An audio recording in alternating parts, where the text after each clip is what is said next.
This is the Andar, the Turner card holder minimalist wallet. And it's gotten to be one of my favorites, and we're going to review it right now.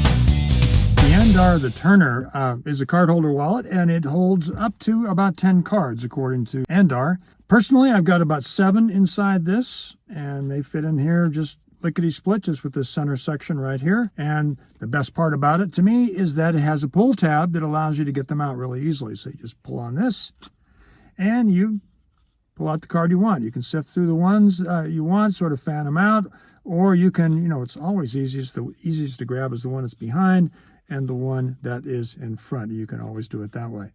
It has 2 sides. Surprise, surprise. On this side is let's look at this one first. This is a quick access pocket, and you can take the card that you use the most, and let's just take this one right here, and say that be a driver's license or maybe a staff ID, something like that. You want to pull out quickly, and you just slide it right in like so, and then when you're ready, you just push it out with your thumb. And this is full grain leather, so what you're going to find is that it leaves little marks behind. I mean, full grain leather, it's the toughest part of the hide, but it's also leather that will age, gracefully, I think. It's these little marks and things on it really give it character over time. I'm not sure whether it's vegetable tan or it's chrome tan, but the one thing it does have is a really good smell, which I suspect it means it's naturally vegetable tanned. But I digress.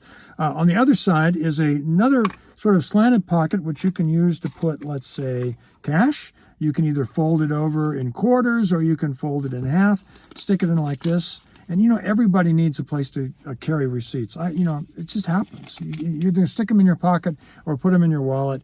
I'd like to put them in my wallet. So this will also fit, maybe a receipt folded over. You can also fit that inside as well. In terms of carryability, this is a really good wallet. I mean, it's really super thin, really easy to carry, just fits in just about any pocket. I mean, you want to put it in. I personally like to put it inside my left front pocket next to my iPhone. Now, this is thin enough. I like them to sit next to each other. Generally, I like a wallet with a thin enough profile or narrow enough as fits next to my iPhone and not on top of it. This is thin enough that even if it starts to ride up on top of it, it's really not all that noticeable. I'll get it. Did I mention this is RFID protected? I don't think I did. And I'll have to pull the cards out to show you. But you'll look inside here and you'll see that there's a lining, and there's also a lining on these other 2 pockets. So radio frequency identification, what it'll do is it will block the ability for someone to be able to scan your cards while they're inside of your wallet. To buy or not to buy? That is the question, isn't it? That's always the bottom line at the end of a review. And I've really enjoyed owning this wallet. I love the full grain leather. I love the pull tab and the ease in getting my cards out. I love the RFID protection on the wallet and the thinness and the slimness. A couple of drawbacks. Sometimes when you pull up on this tab, the cards can get caught a little bit here in one of the corners, really minor.